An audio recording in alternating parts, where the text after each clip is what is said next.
నమస్తే, నేను మీ Pamarao. Welcome to PRTV Telangana. Bharat మాతాకి జై, జై హింద్. అయితే తెలంగాణ రాష్ట్ర వ్యాప్తంగా కులగణన అని ఒకటి పట్టుకొని కొంతమంది కులపిచ్చిన కొడుకులు తెరపైకి వచ్చింది.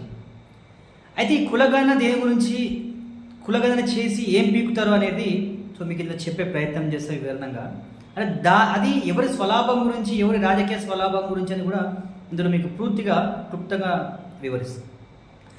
అయితే తెలంగాణ రాష్ట్రంలో అసెంబ్లీ ఎలక్షన్ జరిగే సమయంలో రాహుల్ గాంధీ అలియాస్ పప్పు అనే వ్యక్తి మీటింగ్లో ఒక మాట అన్నారు. తెలంగాణ రాష్ట్రంలో కులగణన చేపిస్తాను ప్రభుత్వం, కాంగ్రెస్ పార్టీ అధికారం రాగానే అని. అయితే రాహుల్ గాంధీ, నేను ఒకటి అడుగుతా ఉన్నా, నీది ఏ కులం? సీఎం రేవంత్, నేను అడుగుతా ఉన్నా, మీ అధినాయకుడు ఎవరైతే రాహుల్ గాంధీ ఉన్నాడు కదా, రాహుల్ గాంధీది ఏ కులం? Yes, of course I will ask. Teenmar Mallanna, చెప్పు, మీ రాహుల్ గాంధీని మెప్పించి ఒప్పించి కులగణన చేపిస్తా అని నువ్వు ఏతుల మాటలు మాట్లాడినావు కదా, రాహుల్ గాంధీది ఏ కులం? తెలంగాణ రాష్ట్ర వ్యాప్తంగా 4 కోట్ల ప్రజల తరపున నేను అడుగుతా ఉన్నా, రాహుల్ గాంధీది ఏ కులం? అది ఏ మతం? ఎందుకంటే వాళ్ళ తాత ముత్తాతల నుంచి వెళ్ళి అది ముస్లిమ్స్ పేరు వచ్చుకుంటా నెహ్రూ, ఈరు, ఆవురు అనుకుంటూ వచ్చినాయి. సో మరి ఈయనకు వచ్చేవారు గాంధీ ఎందుకు వచ్చింది? సరే, ఓకే, ఇది పక్క పెడదాం. సరే, కులగణన దేని గురించి చేయాలి? ఎవరి రాజకీయ స్వలాభం గురించి చేయాలి? అయితే పార్లమెంట్ లోక్సభ నడుస్తున్న కాలంలో, ఆ సమయంలో రాహుల్ గాంధీ కులగణన గురించి ప్రస్తావన తెస్తే బీజేపీ ఎంపీ అనురాగ్ ఠాకూర్ గారు రాహుల్ గాంధీని ఒక క్వశ్చన్ అడిగాడు. రాహుల్ గాంధీ గారు కులగణన చేయాలి అని మీరు అంటా ఉన్నారు కదా, మీది ఏ కులం అని అడిగాడు.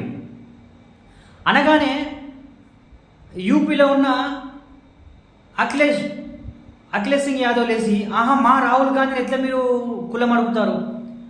అరే భోషుడికే సన్నాసి, నేను అనేది ఏంటంటే తెలుసా, ఏదైతే కులగణన చెయ్యాలి అని ఏ వ్యక్తి అయితే అడిగిండో ఆ వ్యక్తిని కులం అడగద్దా అని అడుగుతా ఉన్నాను నేను. మా తెలంగాణ రాష్ట్ర 4 కోట్ల ప్రజల తరపున, మా పిఆర్టీవీ ప్రేక్షకుల తరపున అడుగుతా ఉన్నాను నేను. కులగణన చెయ్యాలి అన్న కులం అడుగుతూ తప్పేముంది? ఎస్, అంటే ఎందుకంటే ఈయన కొడుకులు ఇప్పుడు ఈ కులం పేరుతో ఎందుకు చిచ్చు పెడతా ఉన్నారంటే, 2014 నుంచి వెళ్ళి ఇప్పుడు స్టిల్ 2024 వరకు కూడా దేశవ్యాప్తంగా ఉన్న హిందువులు ప్రజలు మేల్కొంటున్నారు. కాంగ్రెస్ పార్టీ అంతకన్నా ముందు చేసిన అరాచకాలు ఏవైతే ఉన్నాయో ఆ అరాచకాలను అరికట్టుకుంటూ ఇప్పుడు నిజాలు తెలుస్తూ ఉన్నాయి. ఏంది, ఏ పార్టీ మాకు ఏం లాభం చేసింది, హిందువులను ఏ పార్టీ దగ్గర తీసింది, హిందువుల మీద ఏ పార్టీ హిందువుల రక్తం తాగింది అనేది తెలుసుకుంటా ఉన్నారు దేశ ప్రజలందరూ. అయితే ఇప్పుడు ఏంది, కులగణన ఎందుకు చెప్తా ఉన్నారంటే, దేశంలో ఉన్న ప్రజలు 140 కోట్ల 150 కోట్ల ప్రజలు ఏకతాటిపై వచ్చి కులం అనేది పక్కన పెట్టి ఒక హిందువుగా, భారతీయుడిగా మతాన్ని కాపాడడం కోసం హిందువుగా ఏకమయ్యి ఐక్యంగా నిల్చుని మన దేశాన్ని కాపాడుకోవాలి, ఈ ఉగ్రవాదుల నుంచి దేశాన్ని కాపాడుకోవాలి, దుర్మార్గుల నుంచి దేశాన్ని కాపాడుకోవాలి అని ఏకమవుతా ఉంటే, ఆహా, హిందువులు ఎక్కడ ఏకమవుతారు, హిందువులు ఏకమవుతే మళ్ళీ మా కాంగ్రెస్ పార్టీకి పుట్టగతులు ఉండవు అని ఈ దుర్మార్గులు కులగణన తెచ్చింది. సరే, ఇది పక్కన పెడదాం.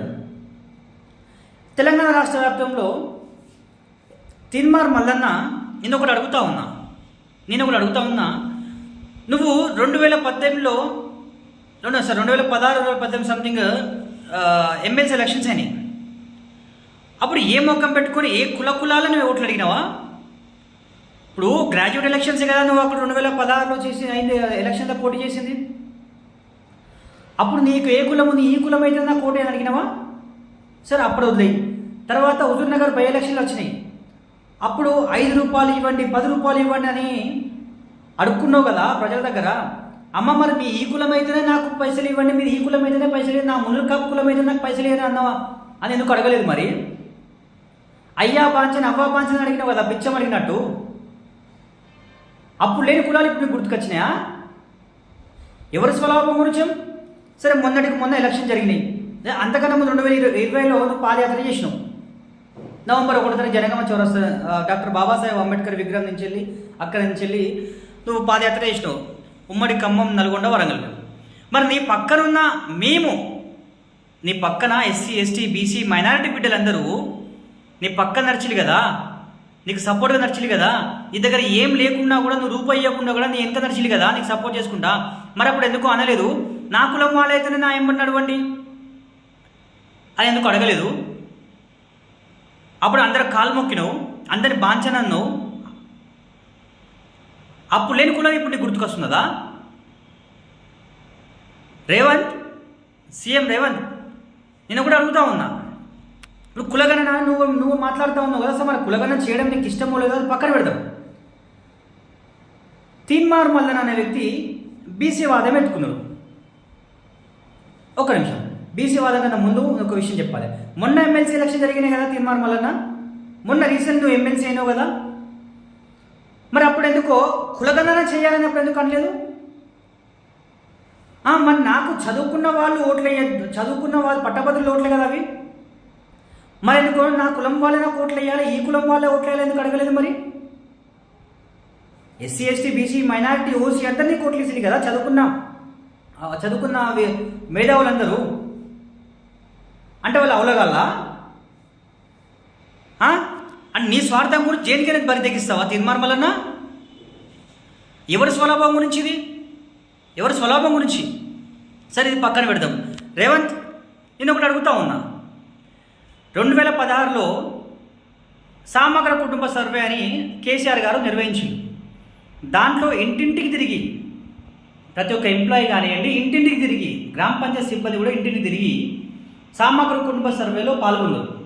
నాట్ ఈవెన్ తెలంగాణలో ఉన్న వాళ్ళే కాదు, తెలంగాణ నుంచి వెళ్ళి బయటి రాష్ట్రాలలో స్థిరపడ్డ వాళ్ళు, అలాగే బయట దేశాలకు స్థిరపడ్డ వాళ్ళు ఆడ నుంచి ఇక్కడ తెలంగాణకు వచ్చి మరి వాళ్ళు సమగ్ర కుటుంబ సర్వేలో పాల్గొని వాళ్ళ యొక్క డీటెయిల్స్ ఇచ్చింది.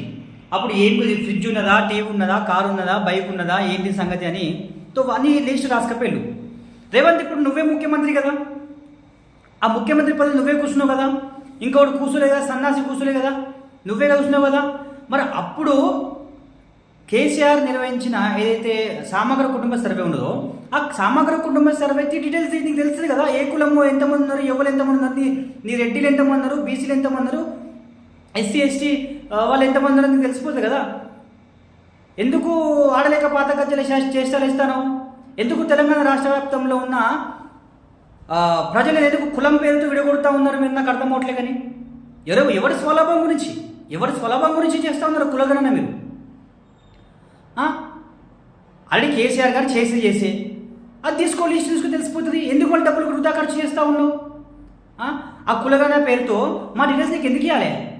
అరే, నాకు కారు ఉంటుందో, బండి ఉంటుందో, లేకపోతే ఇంకేముంది ఉంటుందో, ఫ్రిడ్జ్ ఉంటుందో, టీవీ ఉంటుందో, అరే మేము కాయ కష్టం చేసుకుని సంపాదించుకున్నాం భయ్య. అవన్నీ సంపాదించుకున్నాయి నీకు ఎందుకు ఇవ్వాలి? నీ సొమ్ము ఏమన్నా తెచ్చుకొచ్చి తెలంగాణ ప్రజలకు ఇచ్చినావా? నీ సొమ్ము తీసుకొచ్చి నువ్వు కాయ కష్టం చేసి తెలంగాణ ప్రజలకు టీవో, లేకపోతే వాళ్ళ ఫ్రిడ్జో, లేకపోతే వాషింగ్ మిషనో, లేకపోతే బండో, కారు తీసుకొచ్చినా తీన్మార్ మల్లన్న నీ కాయ కష్టం చేసి తీసుకొచ్చి ఇచ్చినావా? మీకు డీటెయిల్స్ ఇచ్చాను, మీ ప్రభుత్వం డీటెయిల్స్ ఇచ్చానికి కులగణన చేసుకుంటా? చెప్పు జూమ్ కొట్టండి ప్రజలారా. ఎవడైనా కులం పేరుతో కులగణన చేసానికి వస్తే చెప్పు జూమ్ కొట్టండి ఫస్ట్. ఎక్కడ కులం రా అనుకుంటా. నేను తమాషాలు చేస్తున్నారా? ఎవరు సాధకీయ స్వలాభం కూడా చేస్తూ ఉన్నారు. తీన్మార్ మల్లన్న చలో, నేను ఒక విషయం అడుగుతా ఉన్నా. నువ్వు బీసీ అనుకుంటా, బీసీ నినాదం ఎత్తుకున్నావు కదా. Sir, okay fine. నేను ఒక బీసీ బిడ్డని, ఒక పద్మశాలి బిడ్డని కాబట్టి చెప్తా ఉన్నాను. ఓకే, నేను ఒక బీసీ బిడ్డగా నేను కూడా గౌరవిస్తా. ఓకే, బీసీ నినాదం ఎత్తుకున్నా, ఫైన్. మరి బీసీలందరూ ఏకం కావాలనుకుంటా ఉన్నావు కదా, బీసీలందరూ ఐక్యత చాటాలనుకో, ఐక్యంగా ఉండాలంటున్నావు కదా. మరి బీసీలతో నువ్వు పెట్టుకోకుండా బీసీలతో ఉన్న కులాలను ఎందుకు రెచ్చగొడతా ఉన్నావు? కులగణన ఎందుకు చేయాలి? నువ్వు బీసీ నినాదం ఎత్తుకున్నప్పుడు బీసీ నినాదంగా ఉండు. అంటే నీకు మంత్రి పదవి కోసం అదంతా బీసీ నినాదము. ఆల్రెడీ చెరుకు సుధాకర్ కూడా చెప్పే ఎహేకా తీన్మార్ మల్లన్న కొడితే కాంగ్రెస్ పడలే మంత్రి పదవి అని. ఏం చిల్లర రాజకీయాలు తీన్మార్ మల్లన్న?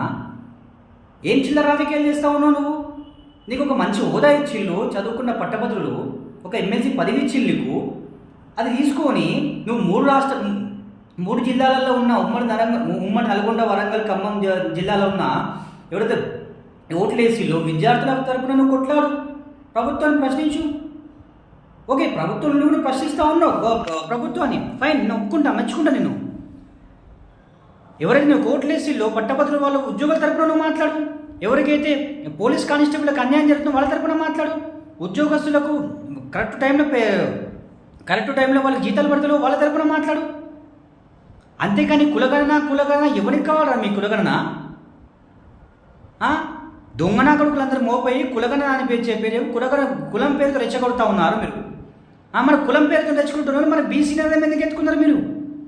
అందరు దొంగనా కొడుకులు మోపైలు. ప్రజలారా చెప్తా ఉన్నా, చెప్పు ఇసుం కొట్టని ఎవడన్నా మీ ఇంటి ముంగడు కులగణన పేరుతో వస్తే, లేదా ఫస్ట్ కులగణన పేరుతో వచ్చిన తర్వాత మీరు రాహుల్ గాంధీ ఏ కులమని అడగండి, బాగా చెప్తాడు. కానీ బొచ్చు వల్ల ఎంపీకెళ్ళారు మనది. నేను చెప్తాను కదా, బొచ్చు కూడా ఎంపీకెళ్ళారు మనది. నేను తమాషా చేస్తున్నా? రేవంత్ రెడ్డి తమాషా చేస్తున్నావా? తీర్మార్మల నువ్వు తమాషా చేస్తున్నావా? మీకు పదవిచ్చులు కాపాడుకోండి. సరే, రేవంత్ రెడ్డి విషయం ఎందుకంటే రేవంత్ రెడ్డి గురించి నేను మాట్లాడను. ఎందుకు మాట్లాడారు? రేవంత్ రెడ్డి చెప్తలేడు కులగణన చేయమని. తీర్మార్మలనే అరే పొద్దుగా లేట్ సాయంత్రం వరకు, రాత్రి పడుకునే వరకు మురుగుతూ ఉన్నారు, కుక్కలెక్క మురుగుతూ ఉన్నారు. ఎందుకు? నువ్వు బీసీ నినాదం ఎత్తుకున్నావు, బీసీ స్టాండ్ మీద నడువు. ఇప్పుడు ఆ బీసీ నినాదం ఎత్తుకున్నావు దేని గురించి? నీ మంత్రి పదవి గురించి. ఎవరిని బ్లాక్మెయిల్ చేస్తావు? నీ ప్రభుత్వాన్ని బ్లాక్మెయిల్ చేస్తున్నావా? రేవంత్ రెడ్డి బ్లాక్మెయిల్ చేస్తా ఉన్నావా? అని నీకు మంత్రి పదవి ఎందుకు ఇవ్వాలి? ఏ ముఖం చూసినా నీకు ఏం కట్టమని ఇవ్వాలి? తెలంగాణ ఉద్యమాలలో పాల్గొన్నావా? తెలంగాణ ఉద్యమకారునివా? తెలంగాణ ఉద్యమాలలో ఏమో లాఠీ దెబ్బలు తిన్నావా నువ్వు? రక్తం దారపోసినావా నువ్వు? ఏ నిరసన ర్యాలీ తెలిపినావు నువ్వు తెలంగాణ ఉద్యమాలలో? ఇప్పుడు కూడా చెప్తా ఉన్నా, తీర్మార్మలన్నా, నీకు ఒక మంచి పదవి ఉన్నది, నీకు మంచి హోదా ఉన్నది, అది కాపాడుకో.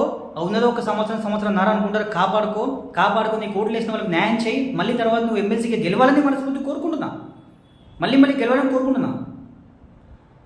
వాళ్ళ తరపున కొట్లాడు. ఎందుకు పిచ్చి వేషాలు వేసుకుంటా ఉన్నావు నువ్వు? ఎందుకు పిచ్చి వేసుకుంటా? ఎందుకు నీకు ఏమన్నా చిన్న మెదడు చెతికిందా? లేకపోతే ఏంది నేమో దిమాగ్ ఏమన్నా మెదడు ఇక తలకాయల నుంచి మొక్కలు దిగిందా? కులగణన అంటే కులగణన. ప్రజలా ఎప్పుడు కూడా చెప్తా ఉన్నా, కులగణన పేరుతో ఎవరు వచ్చినా చెప్పేసి కొట్టండి. మన కులం ఉంటేనే కదా, మతం ఉంటేనే కదా కులాలు ఉండేటి. ఫస్ట్ మన మతాన్ని మనం కాపాడుకోవాలి. అరే ఇది దాడులు జరుగుతూ ఉన్నాయి. అరే యూపీలో చూడండి, అరే అది మస్జిద్ మీద శివాలయం ఉందని స్పష్టంగా ఏసే వాళ్ళు చెప్పిండు. ఆర్కియాలజీ సర్వే ఆఫ్ ఇండియా వాళ్ళ ఓన్ సర్వే చేసానికి వస్తే వాళ్ళ మీద దాడులు చేస్తారు. ఫస్ట్ మతాన్ని కాపాడుకుని దుర్మార్గులారా, మతాన్ని కాపాడుకుంటారా పిచ్చోళ్ళారా. తర్వాత కులం, ఫస్ట్ మతం మిగులుతుంది కదా కులం ఉండేది. నేను చెప్తా ఉన్నా ప్రజలారా, ఇప్పటికనే చెప్తా ఉన్నా, కులాలతోని మనము భారతదేశంలో ఉన్న ప్రజలం వేరు కావద్దు.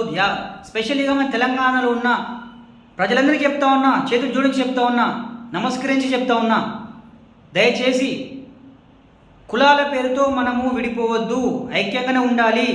ఏ దొంగనా కొడుకులు కూడా వాళ్ళ రాజకీయ స్వలాభం గురించి కొట్లాడుతూ ఉన్నారు, రాజకీయ స్వలాభం గురించి మనం రెచ్చగొడతా ఉన్నారు. ఎవరు రెచ్చిపోవద్దు. కులగణన గురించి ఉన్న ఇంటికి వస్తే మాత్రం చెప్పుల దండలు మెడలేయండి. రాహుల్ గాంధీ నీ కులమేందో అని అడగండి.